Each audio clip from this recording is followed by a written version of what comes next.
তখন গোপীরা বলছেন, না না স্যার, তুমি এসো না, আমি আসছি। তখন তীরে উঠছে নারী শ্রেষ্ঠ ভূষন্তর লজ্জা। দুটো হাতই তো আছে সম্বল, ওই দু হাত দিয়ে অঙ্গের যতটুকুনি ঢাকা যায় ঢেকে ঢেকে জল দিয়ে উঠছে। বলে, দাঁড়াও, অভাবে নয়, দুটো অন্যায় করেছো, পাপ করেছো। এক হলো প্রত্যক্ষ দেবতার কাছে নগ্ন দেহে স্নান করতে গেছে। প্রত্যক্ষ দেবতা দুজন, যমুনা দেবী আর সূর্য ভগবান। দিবালোকে সূর্যালোকে তোমরা বস্ত্র উন্মোচন করে স্নান করছো, তাতে সূর্যের অপমান হয়েছে। ওই ভানু দেবতাকে তোমরা সূর্য পূজা করো না, তাহলে আবার এরকম অন্যায় করলে কেন? ওকে হাত জোর করে প্রার্থনা, ক্ষমা ভিক্ষা করো। যাও বলো, জবা কুসুম শঙ্কর সঙ্গ বলো, হাত জোর করো। তাহলে দু হাত দিয়ে তো কোনো মতে লজ্জা সম্বরণ করছিলাম, এখন দু হাত তুলে শুধু, হ্যাঁ, তাই হাত দুটো জোর করে যখন ক্ষমা ভিক্ষা করছেন সূর্য ভগবানের কাছে। আর যমুনা, কোনোদিন কথা দাও আর যমুনায় নগ্ন দেহে স্নান করতে যাবে না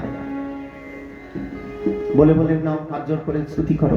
যে হাত জোর করতে গেছেন আর মনে মনে ব্রজগোপীগণ ভাবছেন, আমাদের শ্রেষ্ঠ ভূষন্ত লজ্জা, সেই লজ্জাটা গোবিন্দকেই না হয় দিলাম, আর রইল কি আমার বলে আবার কি রাখবো?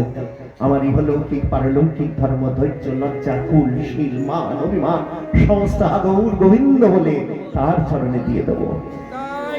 এইভাবে হাত জোর করে তিনি তারা সূর্য প্রণাম করলেন আর সমস্ত ভূষণ বসন সব গোবিন্দকে নিবেদন করে দিলেন। আমরা দেখলাম আমার প্রভু কেমন যেন লম্পটের মতো আচরণ করলেন। তিনি জগতের সমস্ত দোষ গ্রহণ করেও দোষকে পর্যন্ত সচ্চিদানন্দে উন্নীত করে দিয়েছেন। তাই তো তিনি সচ্চিদানন্দ রূপায় বিশ্বৎপত্যাদি হেতবে তাবত্রয় বিনাশায় শ্রীকৃষ্ণায় বয়ং নমঃ। কাদা পড়ে না, কাদা, কাদায় যদি বাচ্চা পড়ে যায় সন্তান, তখন সন্তানকে উদ্ধারের জন্য বলবে, মা বাবা নে লাঠিটা ধর।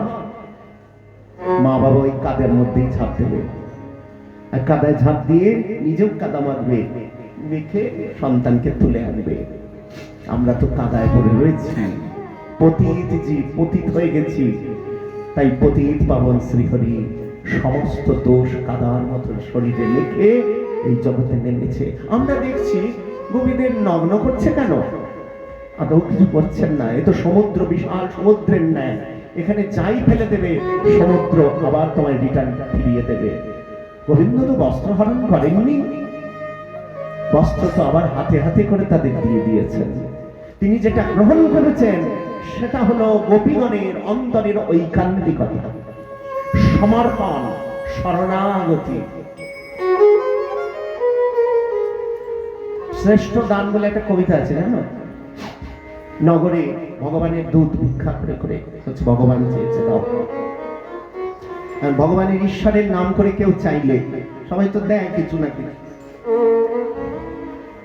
কারোর কাছে চেয়েছেন, বলে ভগবান চেয়েছেন দাও, কেউ টাকা দিয়েছে। আবার কেউ বাবা দিয়েছে তোমার ওই যে বাড়িতে একটা কুমড়ো হয়েছে, বলে ভগবানের নাম করে চেয়েছে তো, না কুমড়োটা বগে দিও। কেউ আবার বস্ত্র দিয়েছে, কেউ আবার সোনা দিয়েছে। এইভাবে ভিক্ষা করতে করতে করতে নগরের শেষ প্রান্তে এসেছে। সবাই মন দিয়ে শুনছো তো? না শুনছো না, হ্যাঁ বলো না, নাও বলো। আচ্ছা কিছু বলতে হবে না, বলো রাধে রাধে। পাইনি, আবার বলো রাধে রাধে। সেই ভিখারি নগরের শেষ প্রান্তে এসেছে ভিক্ষা করতে করতে। আর ঠিক সকালবেলায় এক যুবতী, সুন্দরী নারী, সে ভিক্ষা করতে একটা ভিক্ষা পাত্র নিয়ে বেরিয়েছে। তার কাছে গিয়ে হাত পেতে বলছেন, দাও। আমি কি দেবো? বলে ভিক্ষা দাও। প্রভু চেয়েছেন, পরমেশ্বর চেয়েছেন, যা প্রাণে চাই দাও না। অঝরে কাঁদছে, আর সেই নারী বলছেন, আমার থেকেও গরিব ভগবান, আমি ভিক্ষা করতে বেরিয়েছি। ও প্রভু, তোমাকে তো সব দিতে হয়, কিন্তু তুমি যে আমার কিছুই রাখনি, দেবটা কি? প্রভু যখন চেয়েছেন কিছু তো দিতে হবে, তাই একটা বৃক্ষের আড়ালে গিয়ে ওই নারী বললেন, নারী শ্রেষ্ঠ ভূষণ লজ্জা, কিছুই তো নেই আমার। ওই জীর্ণ বাসনখানা খুলে ওই ভগবানের দূতের কাছে হাত বাড়িয়ে বলছেন, হে ভগবানের দূত, এই জীর্ণ পোশাকখানা নিয়ে আমার প্রভুকে দিও, আর বলো আমার সব জীবন যৌবন আমি তাকে উপহার দিলাম। জয় রাধে। গোপীগণের যে শরণাগতি, তারা যে কোন ধর্ম পালন করেছেন তার ধারণাই আমাদের নাই। যদি ধারণা থাকতো, তাই গোপীগণের এই শরণাগতি দর্শন করে, একটু দূরে দাও না বাবা, ফ্যানটা অনেক দূরে, ওই রাস্তায় দিয়ে দাও, তাহলে হাওয়াটা সুন্দর আসবে। যত দূরে দেবে আওয়াজটাও কম আসবে। বলো রাধে রাধে। তাই ব্রজ গোপীগণ শ্রী গোবিন্দের হাত থেকে বস্ত্র নিলেন। গীতায় পড়েছ যে জীর্ণ বসনখানা ত্যাগ করে আরেকটা বসন নিতে হয়, জানো?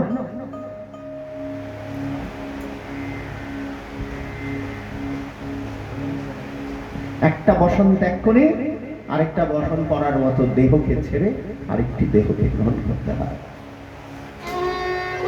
তেমনি ভগবানের হাতে বস্ত্র নেওয়া মানে দ্বিজ হওয়া, গোপীদের নতুন জন্ম হওয়া। গোপীত্ব অর্জন করেছেন ঠিকই, কিন্তু ভগবান যাকে অঙ্গীকার করেছেন, এই ভক্ত ভগবানের মেলবন্ধনের অঙ্গীকারবদ্ধতা, তাই বসনগুলো নিয়ে হাতে করে দিচ্ছেন গোপীদের। আর কৃষ্ণ বলছেন, আমি বুঝেছি তোমাদের শরণাগতি, আগামী জ্যোৎস্না পুলকিত রজনীতে তোমাদের সকলেই মনোরথ পূর্ণ করব। এই গোপীগণ প্রতীক্ষা করছেন, নিরন্তরের প্রতীক্ষা। শ্যাম বলেছেন না, কি আনন্দ! একদিন যায়, দুদিন যায়, 3 দিন যায়, প্রতিদিন কেউ সেজে গুজে বসে থাকে, ডাক আসবে, ভগবান পিতা রাত্রি শারদফুল্ল মল্লিকা বিক্ষরন্তুম মনশ্চক্রে যোগমায়ামুপাশ্রিতম। যোগমায়া দেবী প্রভাবে অদ্ভুত একটি রজনী সংঘটিত হয়েছেন। অদ্ভুত একটি রাত, দিব্য রজনী, শুচি শুভ্র কিরণচ্ছটায় উদ্ভাসিত বনভূমি গিরিশৃঙ্গ তাল তরঙ্গ মালায় ভগবত ভক্তিবর্ধিনী কালিন্দী যমুনা প্রবাহিত হচ্ছেন। কৃষ্ণকে ধ্যান করে কৃষ্ণ সারবধূ হরিণীরা ইতস্তত ছুটাছুটি করছে। কুন্দ মন্দা শুভ্রাণী পাগল পাড়া ভ্রমরকুল অখিল লোকপ্রাণ ভগবত যশোরাশি কুঞ্জে কুঞ্জে গুঞ্জন নাদে মুখরিত করে তুলেছেন। জুই মালতী চামেলি প্রস্ফুটিত কাননের সুঘ্রাণকে পবন দেবতা বহন করে গোবিন্দের নাসিকাকে তৃপ্ত করছেন। আর শ্রী গোবিন্দ আমার ওই চাঁদের দিকে তাকিয়ে বংশীর ধ্বনি করেছেন। অপূর্ব সেই বংশীর ধ্বনি শ্রবণ করে পুল্ল মল্লিকা মালতী জ্যোতি মালতী জ্যোতি মত্ত মধুকর মত্ত মধুকর শরদ চন্দ্র পবন মন্দ বিপিনে ভরল কুসুম গন্ধরে আহারে আহারে মুরলী কতান পঞ্চমগা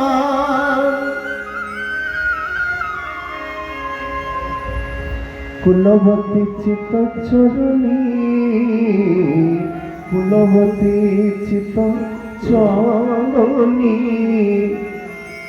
সমস্ত ব্রজগোপী চিত্তপুত্তলাকে আকর্ষণ করার জন্য বার্ষিক বলছেন, এই বার্ষিক আমি তোর এত সেবা করি, যত্ন করি, তোকে হাওয়া করি, বাতাস করি, আর তুই আমার কথা শুনিস না।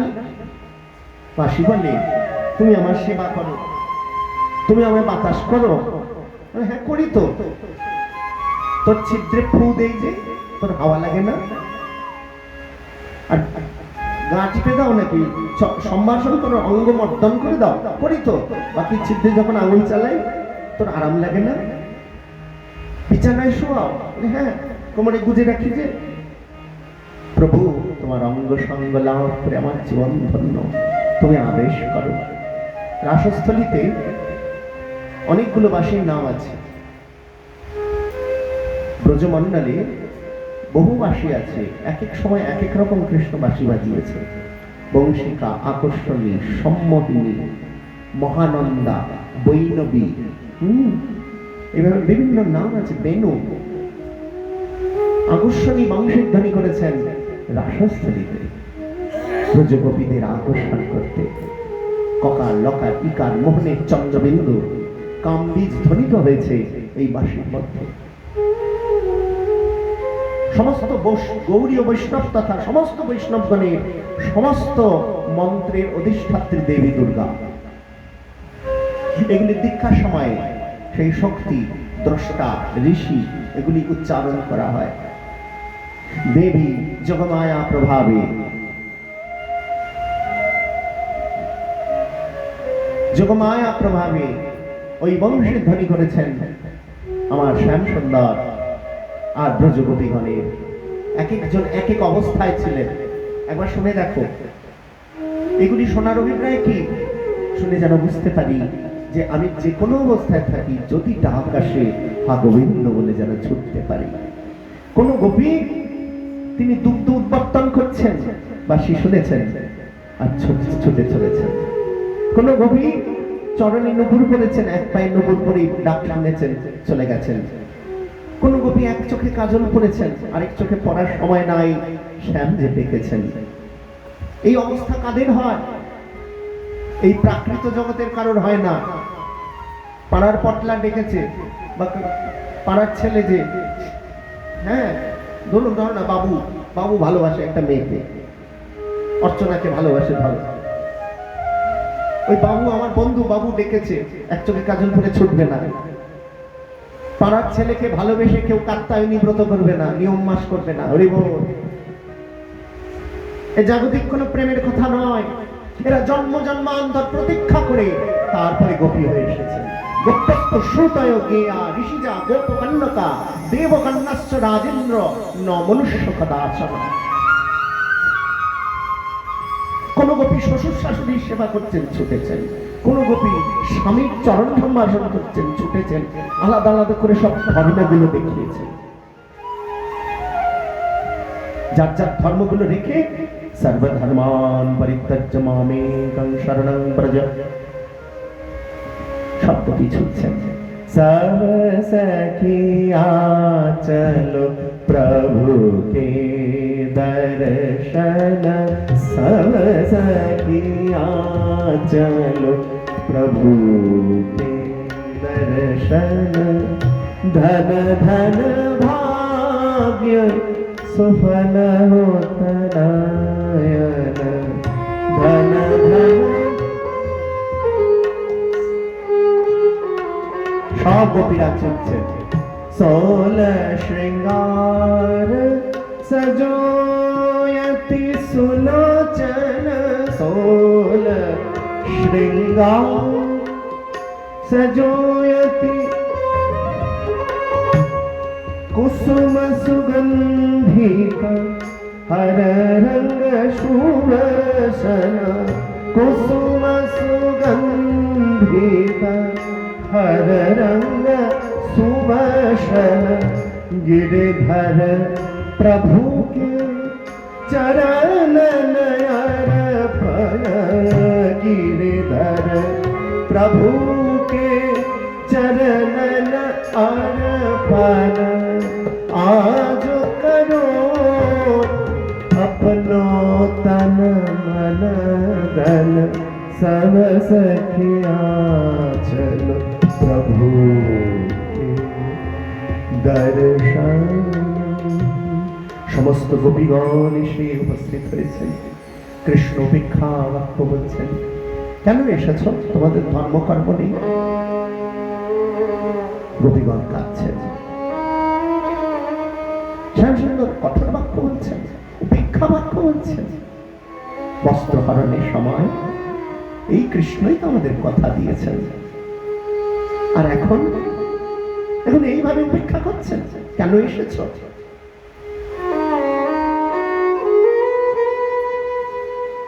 কেন এসেছ?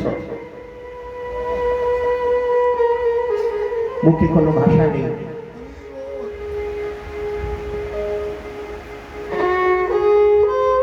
ঘোমটার আড়াল থেকে ছলো ছলো নয়নে কাঁদে, কপল বেয়ে জল পরে বক্ষ ভাসিয়ে দিচ্ছেন। ভূমিকে আঁকড়ে ধরেছেন চরণ দিয়ে, কারণ পায়ের তলার মাটিটা তো চলে যাচ্ছে। তারা কি ছেড়ে এসেছে একবার ভাবতে হবে তো। তাদের ইহলৌকিক পারলৌকিক ধর্ম, ধৈর্য, লজ্জা, কুলশীল মান, পতি ধর্ম, সমাজ ধর্ম, সন্তান ধর্ম, সমস্ত ধর্ম পরিত্যাগ করে এসেছেন। ত্যাগ আর পরিত্যাগের মধ্যে পার্থক্য কি বলো? একই জিনিস। ত্যাগও যা, পরিত্যাগও তা। ত্যাগ মানে কি জানো? ঘরে সংসারে অশান্তি হয়েছে, আর থাকবই না ঘরে, ঘরের ছেলে পালিয়েছে, 7 দিন ধরে পেটে আর কিছু পড়েনি, ভালো করে খাওয়া দাওয়া জুটছে না, আবার চলে এসেছে। এটাকে বলে ত্যাগ। আর পরিত্যাগ বিচারপূর্বক ত্যাগ। ছাড়বো তো ছাড়বই, বৈরাগ্য তো বৈরাগ্যই, সর্বধর্মান পরিত্যাজ্য। আর চিন্তা করবো না কি হবে না হবে, গোবিন্দ জানে। এত দৃঢ়তা যার আছে, সে সর্বধর্ম পরিত্যাগ করতে পারে না, পারেন না। বিচারপূর্বক ত্যাগ।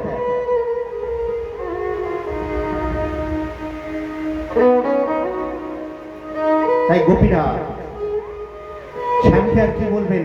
শ্যামসুন্দর নিজেই উপেক্ষা করছেন। এবার কার কাছে যাব? যাকে সব ছেড়ে আঁকড়ে ধরবো, আর সেই যদি বলে আমায় ছাড়, তখন কোথায় পড়ে যাব? একবার তাদের গোপীদের অন্তরটাকে বোঝার চেষ্টা করো।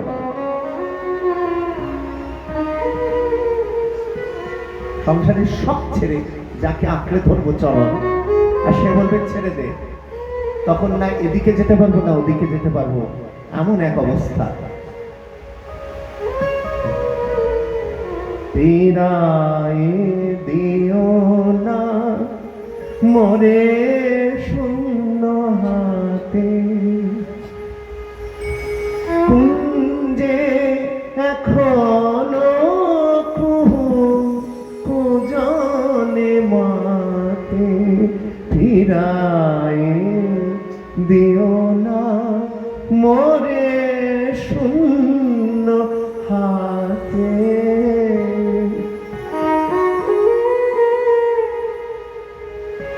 নাই যদি দাও হাসি, তবে কেন বাজে বাঁশি?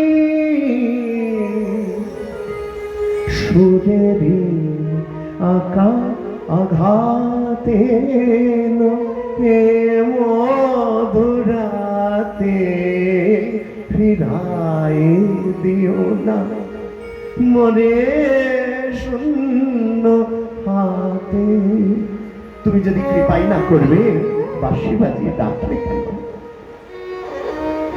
অবহেলা করবে বলে? আমাদের ফেলে দেবে বলে? কিসের জন্য ডেকেছে? অবহেলা নয় প্রিয়, চাও যদি ব্যথা দিও। অশ্রু মাধুরী অশ্রু মাধুরী এ আখি পাতে। ফিরায়ে দিও না মোরে শূন্য হাতে, দিও না নাথ। হে নাথ, হে রমন, হে দ্বৈত, হে সখে, হে ভুবনৈক বন্ধু,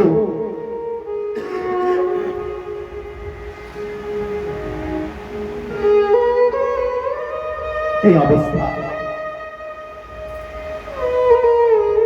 শ্যামসুন্দর বলছেন, যাকে যাক, এসেছো তো আমায় দেখতে, এবার ফিরে যাও, দেখা হয়েছে তো। ও বনবনী শোভা দেখতে এসছো? হ্যাঁ দেখো দেখো, ওই যে কর্পূর চূর্ণের মতো ব্রজের রথ ছড়ানো আছে। ব্রজের রথ, ব্রজে 4 জন রানী আছে, জানো তো? ব্রজে কয়জন রানী? 4 জন। বলো কে কে? বৃন্দা রানী, আর যমুনা রানী, আর রাধা রানী, আর রজরানী। ব্রজের রজ, যাকে স্পর্শ করে মাথায় মেখেছে। আর উদ্ধব বলেছে, বন্দে নন্দ ব্রজ স্ত্রীণাম পাদরেণুমভীক্ষ্ণশ যাসাং হরিকথোদ্গীতম পুনাতি ভুবনত্রয়ম। ধুলা নয়, ধুলি নয়, গোপীপদ রেণু, যেই ধুলা মেখেছিল নন্দ সুত কালো। ব্রজের প্রতিটি ধূলিকণার বক্ষে গোবিন্দের ধ্বজ, বজ্র, অঙ্কুশ, ত্রিকোণ, উত্তরিকা, জম্বুফল, অষ্টকোণ, 19 খানা চরণ চিহ্ন সমন্বিত ব্রজের ধূলি। ব্রজে যাও না তোমরা? জীবনে প্রথম যদি ব্রজে যাও, একটি কাজ করবে, ওই যে প্রতিটি ধূলিকণার বক্ষে যে গোবিন্দ চরণ আঁকা আছে না, ওখানে চললে অপরাধ হয়। আর সেই অপরাধ স্খলন করতে গেলে মা যমুনার পূজা দিতে হয়। যমুনা, ইহা মনঃ যমুনা। যেই মন গোবিন্দ চরণে ধাবিত হয় তার নাম যমুনা, বুঝেছ? আর যে মন সংসারে ধাবিত হয় সেখানে থাকে যম। যম আর যমুনা। আমার কামনা বাসনায় আমাকে ওই কংসের মতো কারাগারে বদ্ধ করে রেখে দিয়েছে, সেখানেই যমলোকের জ্বালা যন্ত্রণা। আর যে মন একবার কৃষ্ণ কৃষ্ণ বলে ছোটে, হরি বল, সে তার হৃদয় মন্দিরে যমুনা প্রবাহিত হয়। তাই ব্রজমণ্ডলে গেলে আগে যমুনা পূজা করে হৃদয়কে বৃন্দাবন করতে হয়। হৃদি বৃন্দাবনে বাস, হৃদি বৃন্দাবনে বাস, যদি কর কমলপতি, ওহে ভক্তি প্রিয় আমার, ভক্তি হবে রাধা সতী। হৃদি বৃন্দাবনে বাস, হৃদি বৃন্দাবনে বাস।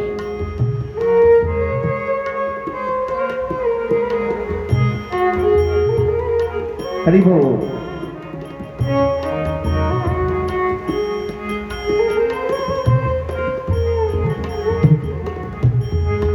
মুক্তি কামনায় আমারি, হবে বৃন্দে গোপনারী, দেহ হবে নন্দের পুরী, স্নেহ হবে মা যশোমতী। আমার পাপ ভার গোবর্ধন, ধরো ধরো জনার্দন, কামাদি ছায় কংস ছড়ে, ধ্বংস কর সম্প্রতি। হৃদি বৃন্দাবনে বাস, হৃদি বৃন্দাবনে বাস। প্রেম রূপ যমুনা কুলে, আষাঢ় বটমূলে, সদাস ভেবে সদায় ভাবে, সতত করো বসতি। হৃদি বৃন্দাবনে বাস, হৃদি বৃন্দাবনে বাস। প্রেম রূপ যমুনা ফুল, যমুনা প্রেম যমুনা। তাই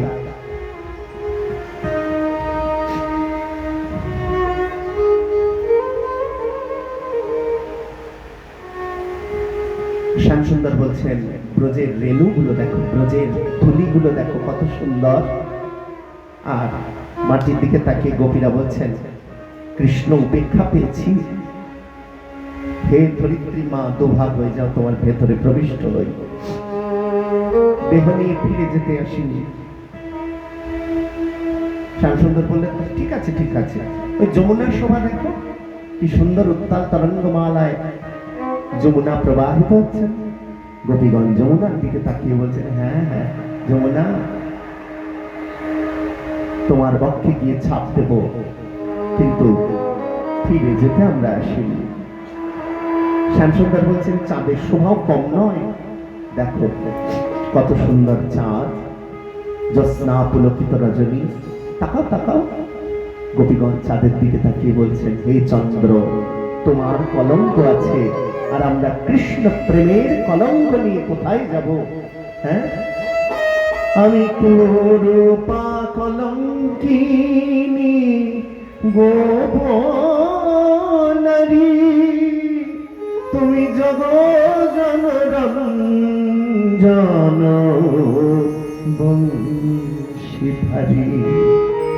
আমি কুরূপা কলঙ্কিনী গোপনারী, তুমি জগরঞ্জন রঞ্জন বংশীধারী। গুরু গঞ্জন চন্দন অঙ্গভূষা, রাধাকান্ত নিতান্ত তব ভরসা। সুন্দর শ্যাম ব্রজ বিহারী,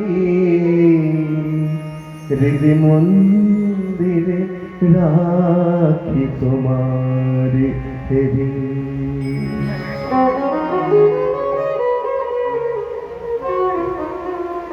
আমরা ফিরে যেতে আসি। শ্যামসুন্দর বলছেন, বনভূমির শোভাও কম নয়, জয়ী মা আলতি চামিনী প্রস্ফুটিত কাননে তুমি দর্শন করো। গোপীগণ, কত সুন্দর বনভূমির শোভা, কিন্তু বেশি দেরি করো না, হিংস্র জন্তু বেরিয়ে আসবে। গোপীগণ বললেন মনে মনে, সবই মনে মনে হচ্ছে, গোপীরা কিন্তু কথা বলছেন না, ওদের মনের অভিপ্রায়।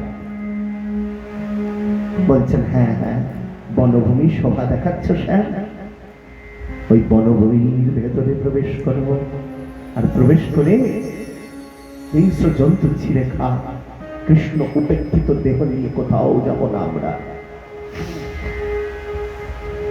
এইভাবে বিলাপ কুসুমাঞ্জলি নিবেদন করছেন গোবিন্দ চরণে।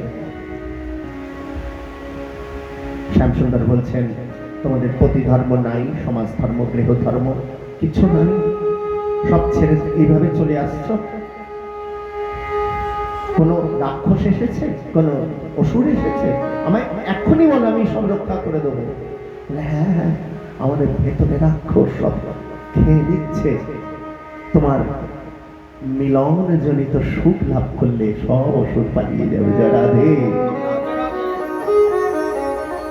আমরা চোর ধরতে এসেছি রাত্রিকালে, কি চুরি গেছে তোমাদের? আমাদের হৃদয়টাই চুরি গেছে। কে চুরি করলো? তোমার ওই বাশিস চুরি করেছে।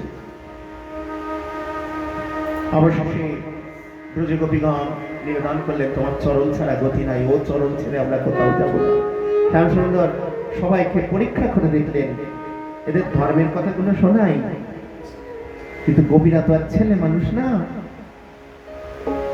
ধর্মের কথা বললেই যে সব চলে যাবে নাকি? ব্রাহ্মণ পত্নীরা একবার এসেছিল, মনে পড়ে মা? ব্রাহ্মণ পত্নীরা যজ্ঞ ভাগ মাথায় করে, 13 জন ব্রাহ্মণ পত্নীরা ওই যাজ্ঞিক ব্রাহ্মণরা যজ্ঞ করছিল, আর মাথায় করে অন্ন নিয়ে এসেছিলেন, এসে গোবিন্দ আর রাম আর কৃষ্ণকে দিয়েছিলেন, নিবেদন করেছিলেন। আর তখন বলছে, তোমরা ফিরে যাও। বলে, আমাদের গ্রহণ করবে না, স্বামীরা ত্যায্য করে দিয়েছেন। তখন ধর্মের কথা শুনিয়ে তাদের ফিরিয়ে দিয়েছিলেন। গোপীদের যখন ধর্মের কথা বলছেন, তারা শুনছেন। গীতায় অর্জুনকে বলছে, বলো রাধে রাধে, বলো রাধে রাধে। শ্রীমদ্ ভগবদ গীতায় কি বলছেন? অর্জুন সর্বধর্মান